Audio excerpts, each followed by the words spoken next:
Bismillahirrahmanirrahim. Alhamdulillahirabbil alamin. Wa bihi nasta'inu ala umuri dunya waddin. Wassalatu wassalamu ala asyrafil mursalin wa ala alihi wa sahbihi ajma'in. Bapak Ibu jamaah syukur rahimakumullah, kita memuji kehadirat Allah Subhanahu wa taala dan bersyukur atas segala nikmat yang Allah mudah-mudahan kita semua dijadikannya hamba-hamba yang pandai. Salawat dan salam kita sampaikan pada baginda Rasulullah Muhammad sallallahu alaihi wasallam. Allahumma shalli ala sayyidina Muhammad wa ala ali sayyidina Muhammad. Bapak Ibu rahimakumullah, kajian kita pagi hari ini berkaitan dengan ziarah kubur atau ziarah kubur. Ziarah kubur ini termasuk amaliyah yang disunahkan kepada kita. Artinya kalau kita melakukan ziarah kubur, kita dapat pahala Bapak Ibu. Kita berziarah mengunjungi kubur, hanya datang kemudian mengunjungi kubur itu sudah dapat kesunahan, sudah dapat pahala. Kalau ditambah dengan melakukan amaliyah soleh yang lain, maka pahalanya akan lebih bertambah lagi. Di dalam satu hadis Rasulullah SAW bersabda bahwa dulu aku pernah melarang kalian berziarah untuk menghitung menziaratil kubur. Ala fazuha fa innaha tudzakirukumul akhir. Sekarang berziarah, karena sesungguhnya ziarah kubur itu dapat mengingatkan kita akan kehidupan akhirat. Ziarah kubur Bapak Ibu sekalian itu memiliki banyak keuntungan duniawi maupun keuntungan ukhrawi. Keuntungan duniawi yang bisa kita peroleh dengan ziarah kubur antara lain jiwa kita menjadi tenang. Orang yang menziarahi kubur maka hatinya akan menjadi tenang, menjadi damai, menjadi sejuk, tidak panas, tidak mudah panas.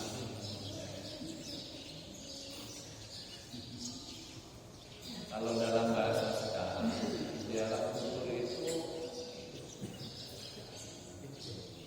bisa dijadikan sebagai salah satu bentuk healing kita. Ya, kalau orang gundah gulana, kalau orang ditimpa kesedihan, ditimpa kesulitan, usahanya belum berhasil, maka dengan ziarah kubur hatinya akan menjadi tenang. Ya, akan menjadi tenang. Jadi itu manfaat duniawinya. Kemudian kehidupannya akan lebih terarah. Karena dia akan diingatkan tentang suatu masa di mana dirinya pasti akan berada di tempat itu. Kita semua, sejauh manapun kita berjalan, setinggi apapun jabatan kita, karir kita, atau sesusah apapun kehidupan kita, ujung-ujungnya nanti akan berakhir di kubur. Selesai. siapapun dia pasti akan masuk dalam kubur, dalam alam barzakh. Itu sesuatu yang niscaya, yang nggak bisa kita lari daripadanya. Itu sesuatu yang pasti. Makanya kita diperintahkan untuk sering-sering jalan. Kalau dalam Islam itu kita disunahkan setiap malam Jumat. Malam itu maksudnya sore Jumat, sore Kamis ya, sore Kamis atau pagi Jumat. Ya. Sore Kamis atau pagi Jumat. Jadi kita akan, jiwa kita akan menjadi tenang, hati kita akan menjadi damai kalau kita menziarahi. Kemudian keuntungan di akhirat dengan berziarah kubur itu kita akan terdorong untuk berbuat kebaikan-kebaikan di muka bumi. Ya, kita akan terdorong untuk melakukan perbuatan baik sebagai bekal kita menghadap Allah Subhanahu wa Ta'ala.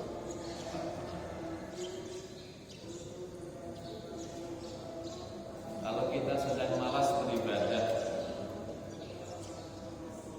ya berat rasanya ibadah, pengennya main-main saja, pengennya melakukan kesenangan-kesenangan duniawi dengan berziarah ke kubur, maka kita akan memperoleh peringatan bahwa kita nanti akan begitu, sehingga kehidupan kita akan lebih baik, semangat ibadah kita akan tumbuh kembali.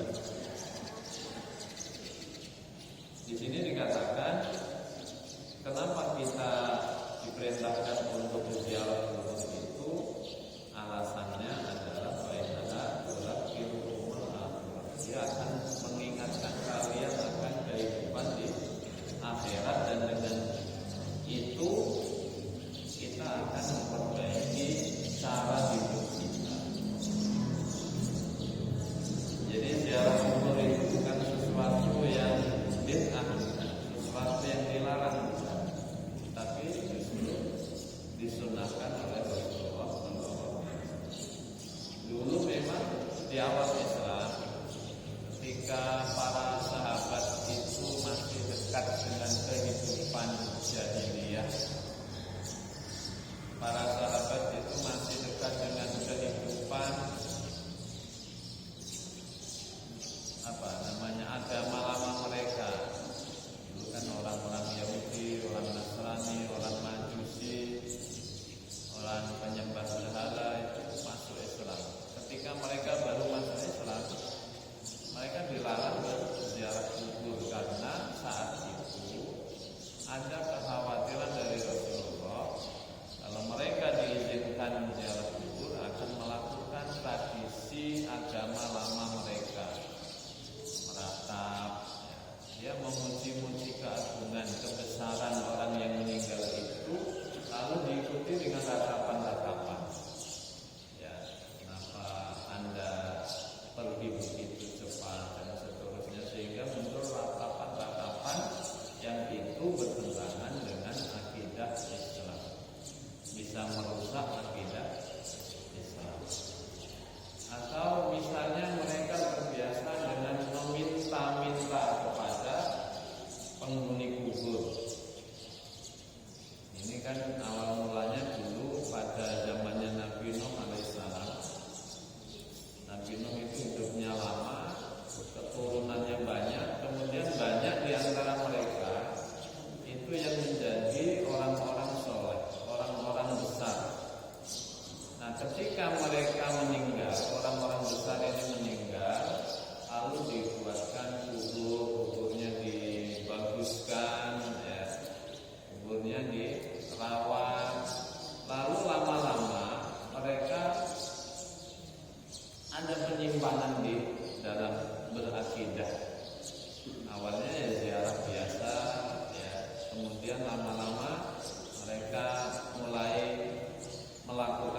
penyimpangan-penyimpangan dengan meminta langsung. Jadi berdoanya bukan kepada Allah, tapi berdoanya kepada orang yang soleh tadi. Ya, makanya kemudian dilarang. Ya, cara seperti itu dilarang karena mengandung kesyirikan. Bapak Ibu rahimahullah, dan keuntungan bagi orang yang sudah meninggal, kalau kita ziarah, maka yang kita ziarahi itu akan merasa bergembira seperti dalam kehidupan dunia. Kalau orang tua didatangi oleh anaknya, oleh cucunya, oleh saudara-saudaranya, maka mereka akan merasa gembira. Demikian juga orang yang sudah meninggal, kalau kita berziarah kepada mereka, maka mereka juga merasa gembira, merasa bahagia. Ini bisa kita temukan penjelasannya misalnya di dalam kitab Ar-Ruh karya Imam Ibnu Qayyim Al-Jauziyah. Beliau menyebutkan riwayat yang menjelaskan tentang bagaimana gembiranya orang yang di dalam kubur saat diziarahi oleh anak cucunya. Ya. Karena orang yang sudah di dalam kubur itu rohnya tetap hidup. Ya, roh itu tidak mati, meskipun jasadnya hancur, tapi rohnya itu ditakdirkan kekal oleh Allah Subhanahu wa Ta'ala. Jadi roh akan hidup selama-lamanya. Kalau bahagia, nanti bahagianya ya selamanya. Kalau di neraka, ya di neraka itu selamanya. Akhir-akhirnya seperti itu. Ya. Jadi mereka bergembira. Di dalam kitab itu juga dijelaskan bahwa setiap hari Kamis itu orang-orang penduduk kubur, penghuni kubur itu pada apa istilahnya, pada datang. Kalau kita ya di emper rumahnya, di teras nunggu orang-orang yang akan datang menziarahinya. Ya, kalau kita datang itu senang betul. Kalau kita bacakan istighfar, mintakan ampun kepada Allah. Dulu sudah pernah kita bahas hal-hal yang bermanfaat bagi mayit. Salah satunya itu adalah doa wal istighfar, mendoakannya dan memohon ampunkan untuknya. Jadi kalau kita doakan, kita mohonkan istighfar kepada Allah Subhanahu wa Ta'ala untuk penghuni kubur itu, maka mereka akan sangat bahagia, tenang, seperti halnya kalau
Bapak Ibu rahmatullah, jadi sesungguhnya hubungan antara orang yang masih hidup dengan orang yang sudah meninggal itu tidak terputus dalam konteks keagamaan.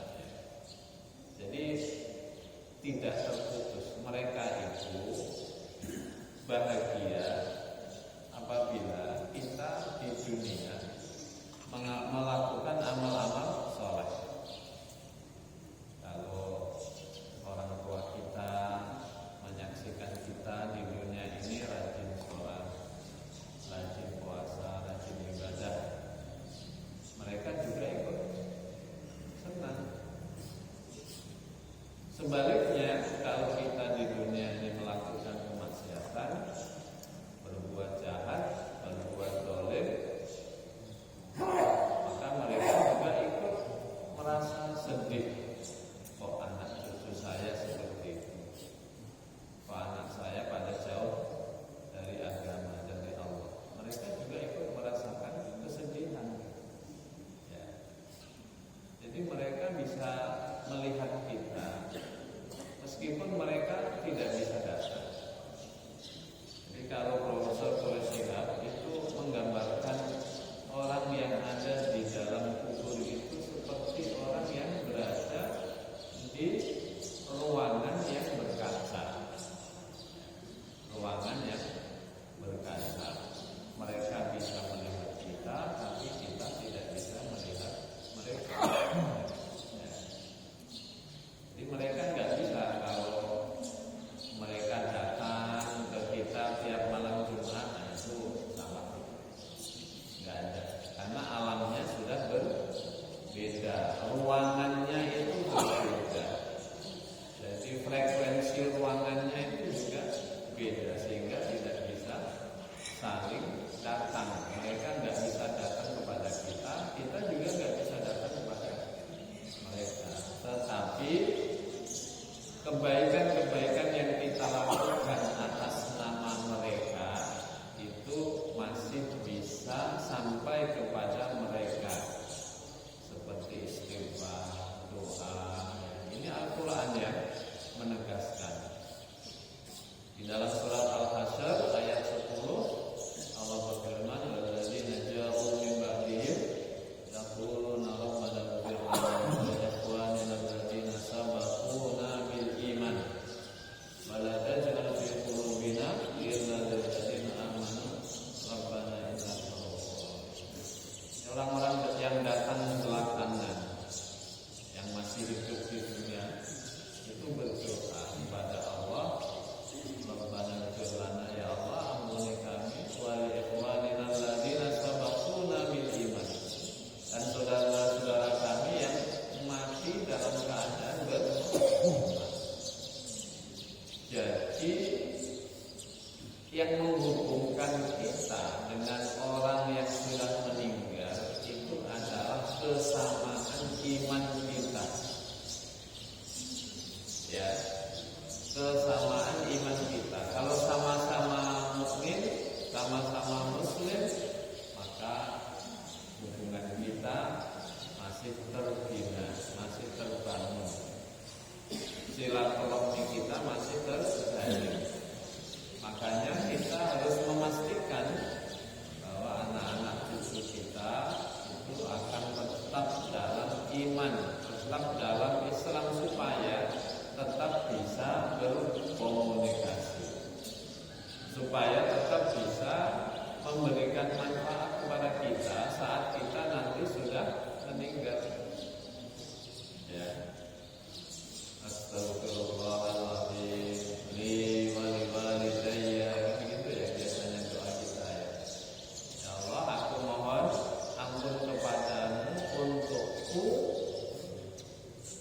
untuk kedua orang tuaku, wali walidayya, dan seterusnya. Kalau ada pamannya sebut wali ammi, siapa namanya? Untuk bibinya ya tambahkan lagi wali ammati, siapa namanya disebut. Untuk nenekku, kakekku, wali ajdadi, ya kakek-kakekku, wali ajdadi, dan nenekku. Kalau perlu disebut namanya.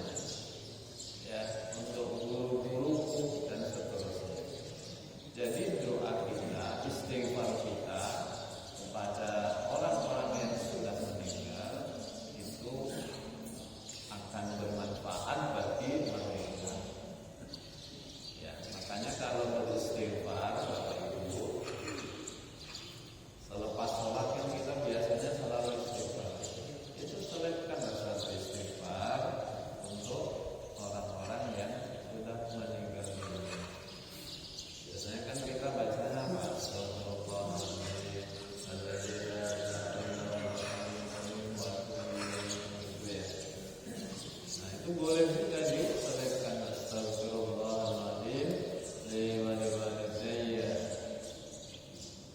wa li ajdadi wa jaddadi wa masyayikhi wa asatidati wa ulati amri, para pemimpinku dan wa ikhwati, saudara-saudara lakiku, wa akhwati, saudara-saudara perempuanku, disebut ya.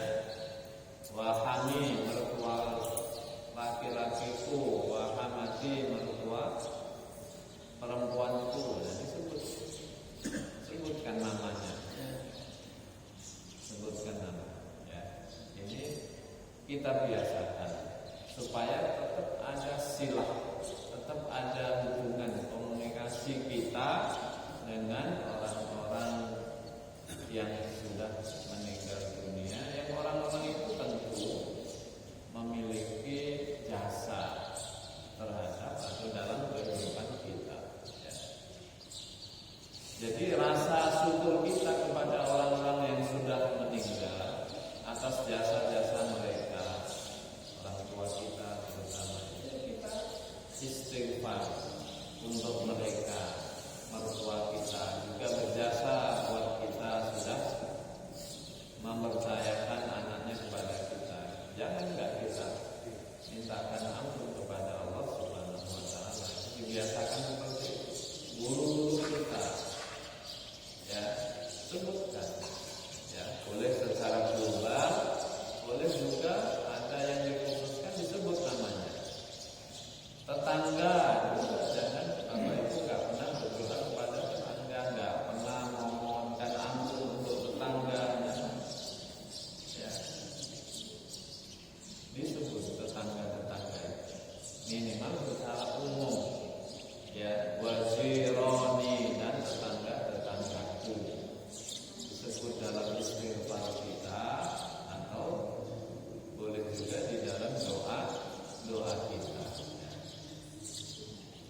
Nah, ini insyaallah sesuai dengan surat Al-Hasyr ayat 10 tadi akan sampai doa dan istighfar kita untuk orang-orang yang kita sebut.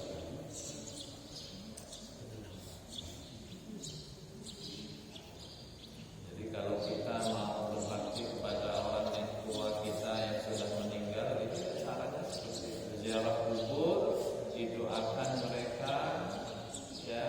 Kemudian kalau ada rezeki, kita bersedekah atas namanya ya, bisa dalam bentuk wakaf misalnya, wakaf atas nama mereka yang sudah meninggal, atau menghajikan mereka ya. Boleh kalau Bapak Ibu punya orang tua yang dulu meskipun duitnya banyak tapi tak sempat menunaikan ibadah haji karena ngurus anaknya banyak. Orang tua kita dulu anaknya banyak-banyak. Saya itu 9 ya, ngurus anak 9 itu habis lama-lama hartanya. Kalau mau egois mereka mementingkan kehidupan sendiri, misalnya saya pakai untuk haji dulu ya bisa, cuma karena anaknya banyak biaya ini menghidupi anak-anak yang banyak, habis hartanya ya. Nah kalau kita kemudian nanti suatu saat punya rezeki, ya boleh kita badal hajikan mereka,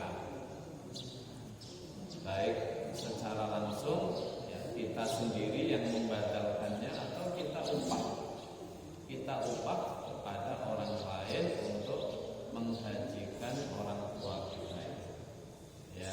Itu hadisnya ada jelas ya, tidak usah ragu-ragu tentang kebolehannya.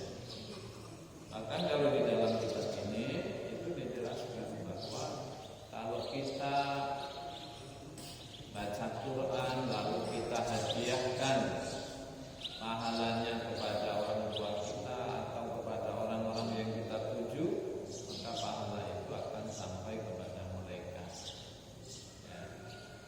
Kalau kita sholat sunnah, kita bersedekah sunnah, lalu pahalanya kita sertakan mereka di dalam amaliyah sunnah kita itu, maka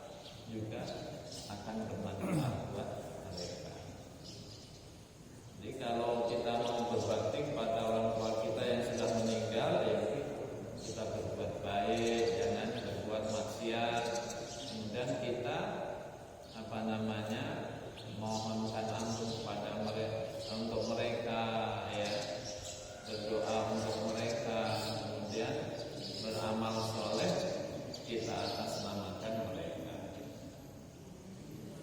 Bapak Ibu rahimakumullah,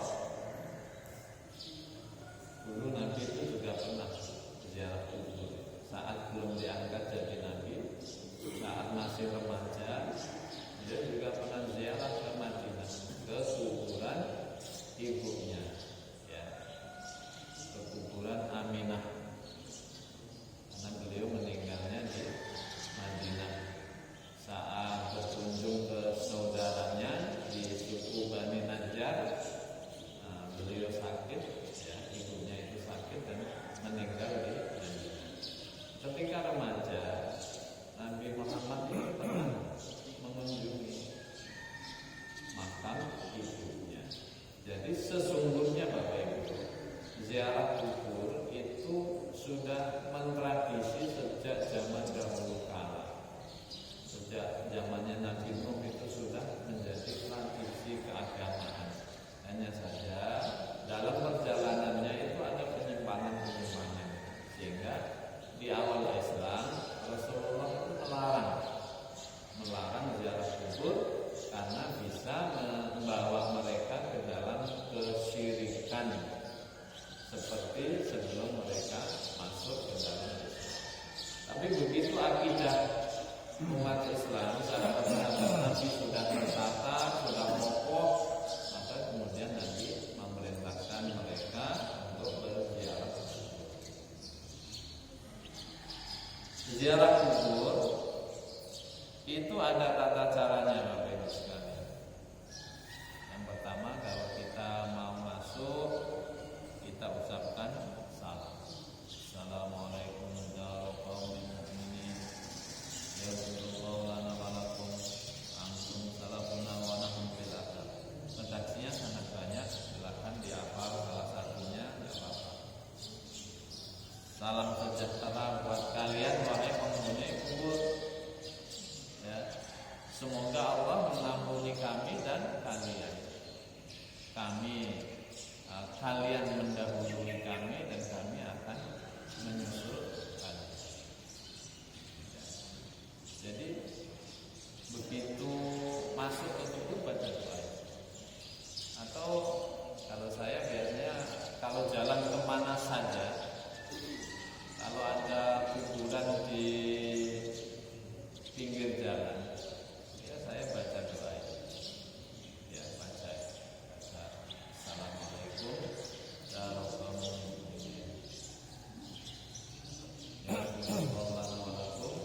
warahmatullahi wabarakatuh.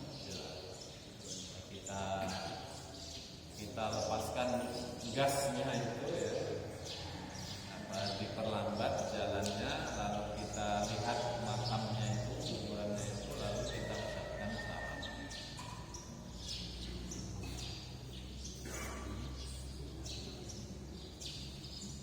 Jadi kalau doa, kalau kebaikan orang hidup itu nggak sampai kepada orang yang meninggal, tentu Rasulullah nggak mengajarkan kita mengucapkan salam. Jadi dalilnya banyak sekali dari Al-Quran maupun dari hadis. Kemudian kalau kita mau ziarah pada makam tertentu, maka kita mengucapkan salam secara khusus. Kalau misalnya itu kuburan ayah kita, ya kita ucapkan salam kepada dia. Assalamualaikum ya abi, assalamualaikum ya ummi, gitu ya. Atau assalamualaikum ya jaddati, nenekku. Disebutkan status hubungan kita dengan orang yang kita ziarahi, ya, disebutkan. Nah, saat kita salam itu kita menghadap, posisi kita itu menghadap ke wajah si mayit. Jadi kalau misalnya ini kuburan, ya kita itu di sini, pas di wajahnya itu, dan kita menghadap ke wajahnya, membelakangi kiblat.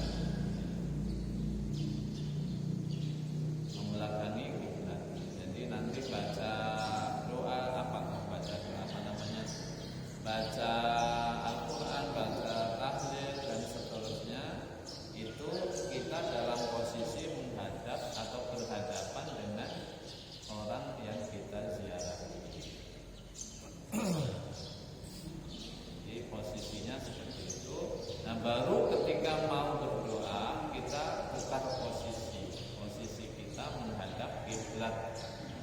Ya.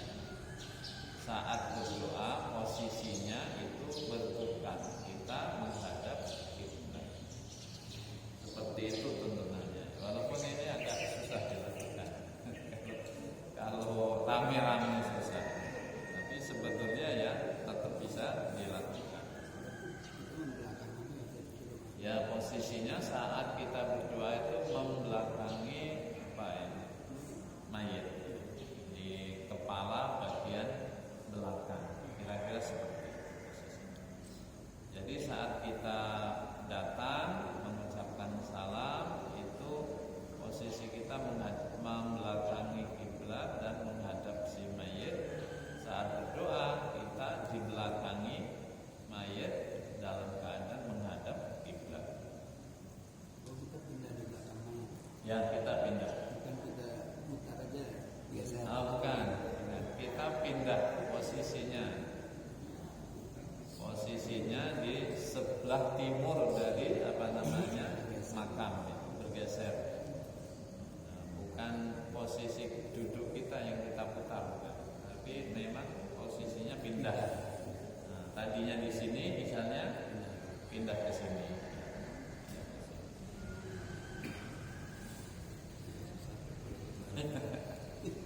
Kalau rame agak susah, geser-geser siapa orang-orang sepuh lagi kan gak enak.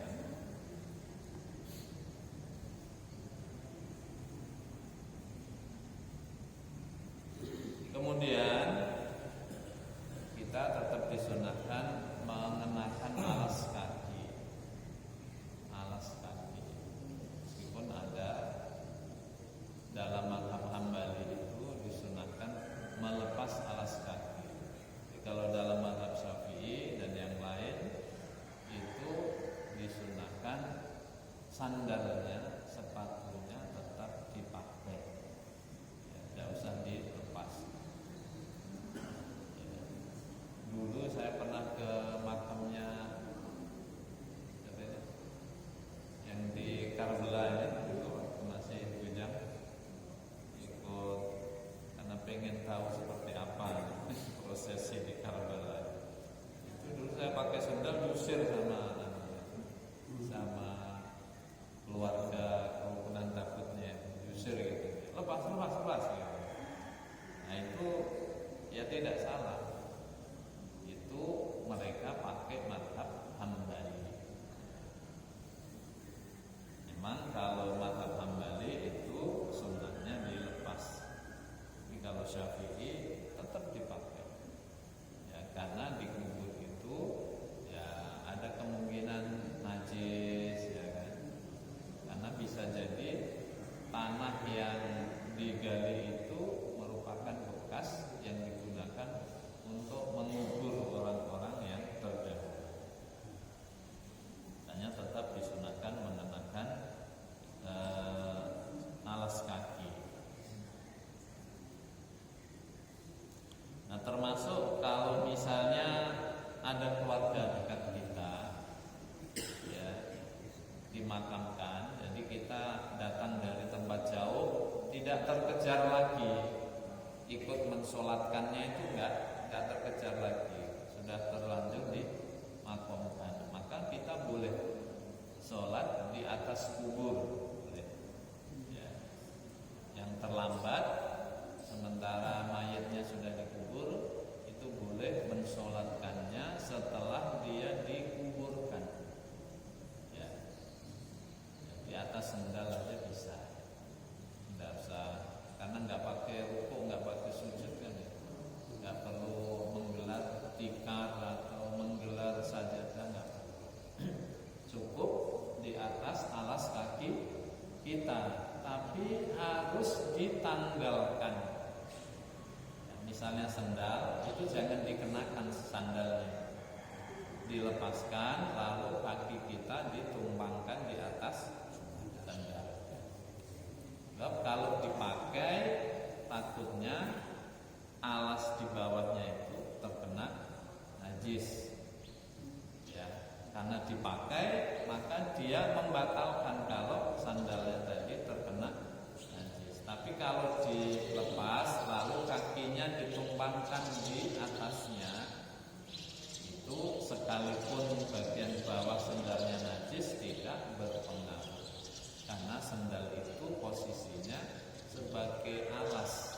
bukan kita pakai, nggak apa-apa. Misalnya ini bagian sajadah yang bawah ini najis, itu nggak apa-apa, karena kita numpang di atasnya.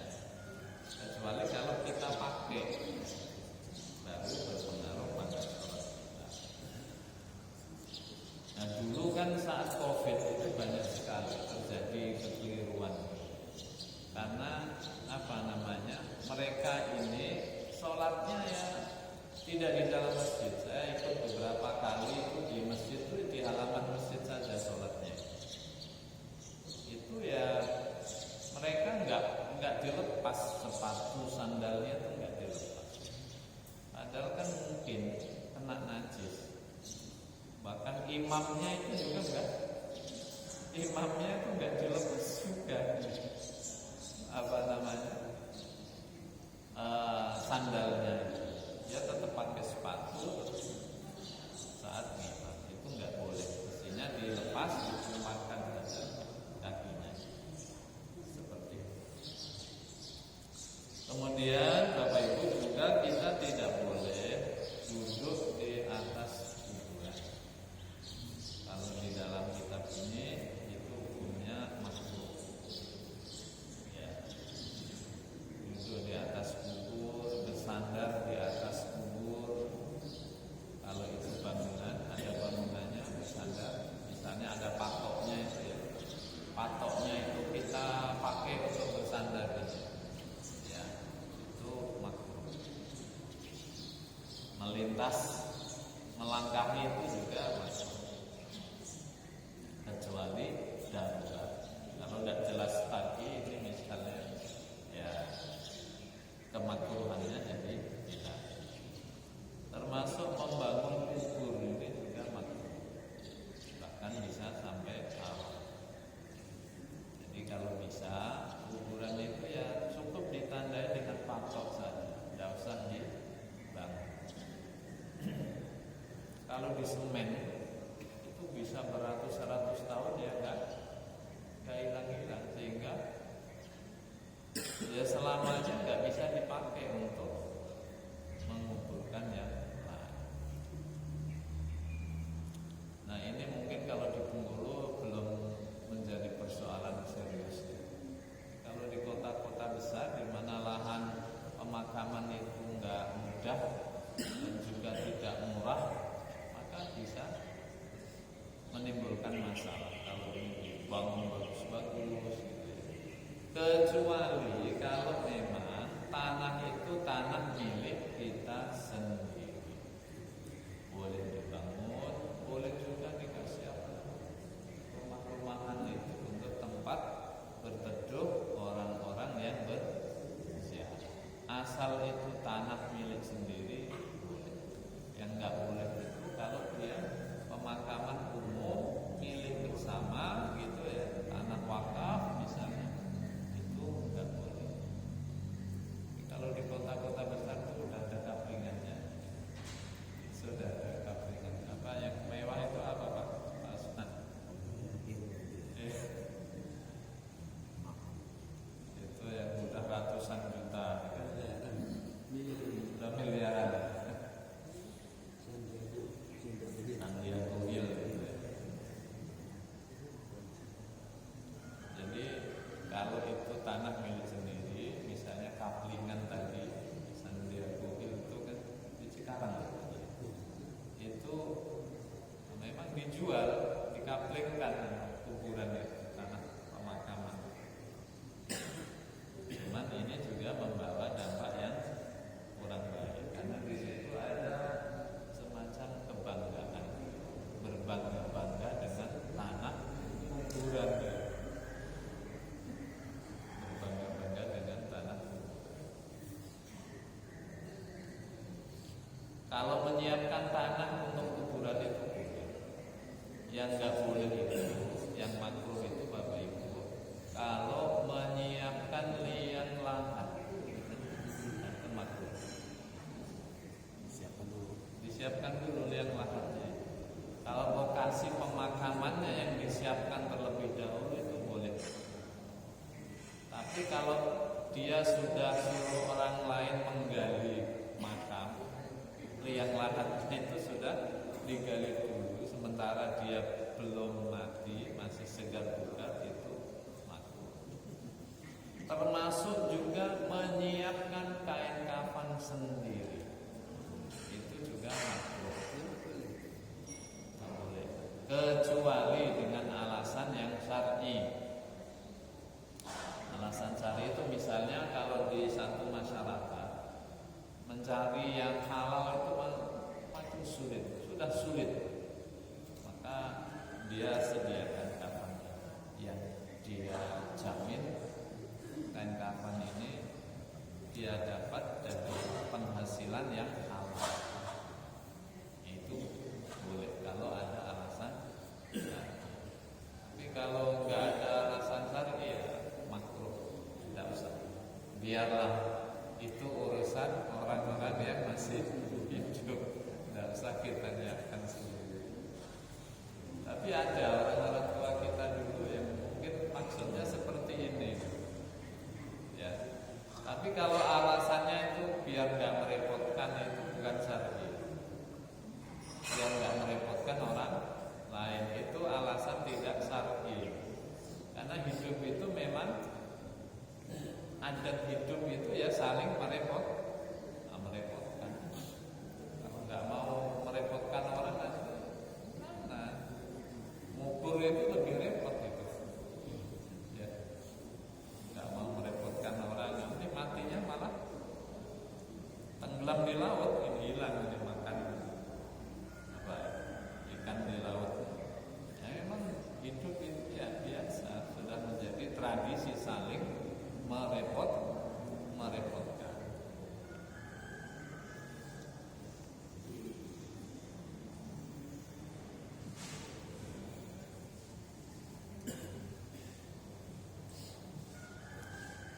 Kemudian perempuan, boleh nggak perempuan ziarah kubur? Di sini dijelaskan bahwa dalam mazhab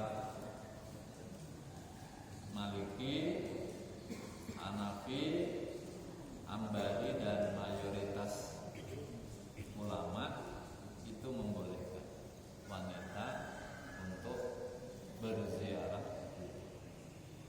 Boleh. Yang penting itu bukan laki-laki atau perempuannya. Yang penting tata caranya itu tidak melanggar tata cara yang dilarang oleh syariat. Nangis. Kalau dulu memang sempat ada larangan ziarah perempuan berziarah kubur itu karena dikhawatirkan mereka meratap di atas kubur itu. Ya, kalau sekarang ini kan ya tidak laki-laki dan perempuan sudah kuat.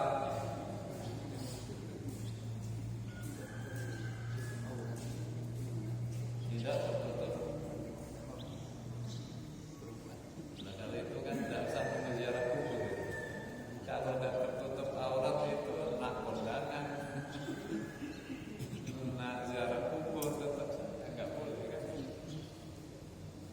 Ya, yang sekiranya menimbulkan fitnah, ya nggak boleh. Ya, tapi kalau bareng-bareng keluarganya ada yang mendampinginya, ada mahramnya, kan kira-kira fitnahnya itu ya sangat susah terjadi.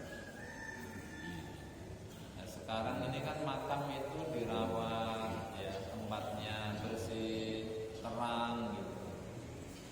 Jadi orang mau berbuat jahat di situ juga pikir-pikir. Apalagi ada dipasang CCTV, sudah ada sendiri. Sehingga fitnahnya itu makin berkurang. Sama dengan ibu-ibu masjid, kalau timbul fitnah ya nggak boleh juga sih gitu. Nggak boleh kalau menimbulkan fitnah. Ya. Nah, Bapak Ibu, hari ini itu banyak anak cucu itu yang nggak bisa lagi mendoakan orang tuanya atau kakek nenek. Sehingga kalau di kota besar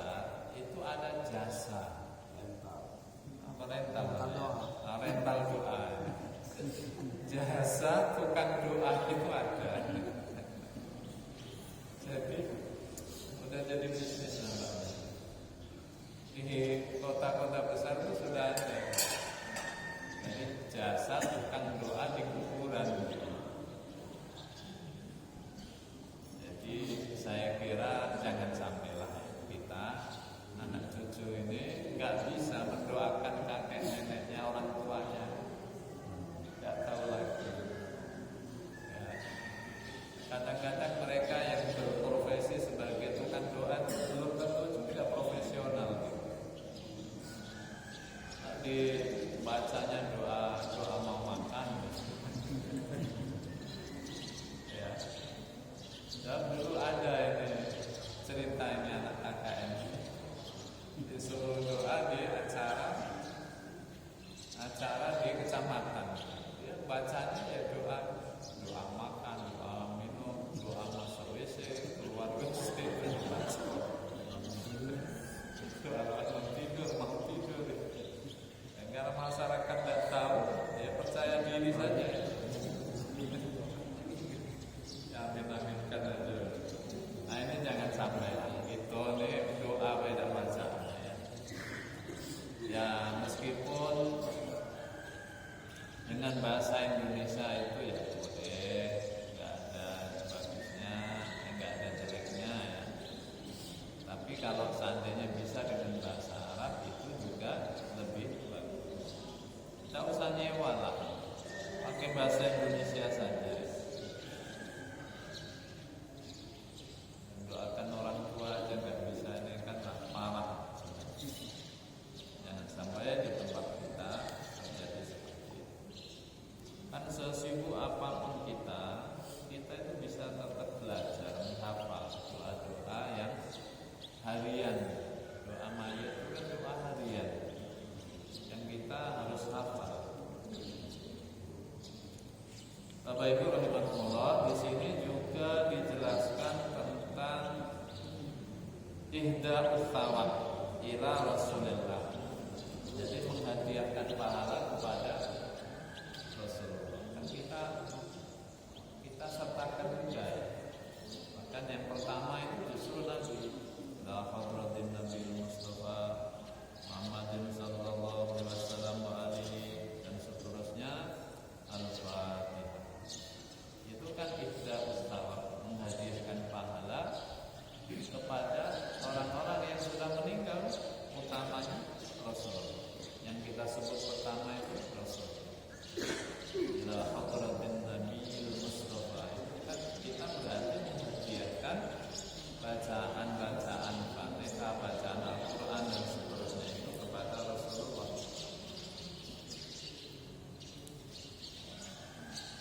Ini saya kutipkan pendapat dari Ibnu Qayyim ya.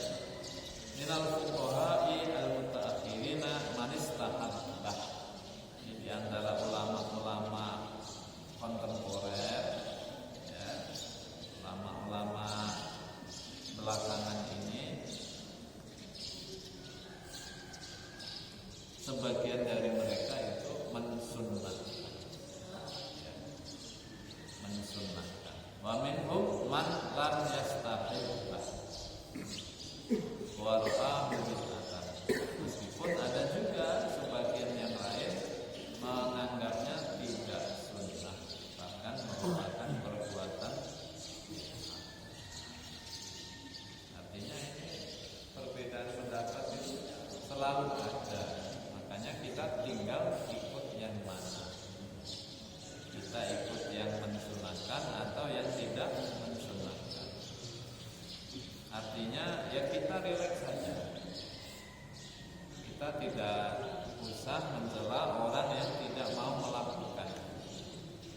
Kalau kita ini biasanya kan sifatnya ngaji itu ya akademik saja, tidak menyalah-nyalahkan. Ya, tidak usah menyalah-nyalahkan amaliyah orang lain. Selama ada dalilnya, selama ada rujukannya, ya silakan diikuti. Silakan diikuti. Tidak usah kita saling mencela. Nanti ribut terus umat Islam ini perkara-perkara yang sesungguhnya tidak terlalu penting. Saya kira ini Bapak Ibu sekalian, ya mari kita sama-sama memperbaiki diri kita, mempersiapkan diri kita untuk pertanyaan-pertanyaan di alam kubur. Sebab di alam kubur itu ada pertanyaan-pertanyaan yang harus kita jawab. Pertanyaannya itu pakai bahasa Arab katanya. Bapak Ibu gak perlu menghafal bahasa Arabnya. Man rabbuka? Rabbi Allah jawabnya. Nanti asal kita beramal soleh, lisan kita itu akan dituntun oleh Allah. Bisa jawabnya. Jadi nggak usah menghafalkan Man rabbuka? Rabbi Allah wa man nabiyuka nabi Muhammadun sallallahu alaihi wasallam. Nanti pacak dewe otomatis. Asal kita rajin bersolawat, nanti bisa menjawab. Asal kita rajin bersyahadat, baca la ilaha illallah, nanti pacak dewe. Yang penting kita siapkan tuh amal-amal soleh kita. Karena nanti yang akan menyelamatkan kita dari azab kubur, dari siksa di akhirat itu ya iman dan amal soleh. Kan ya.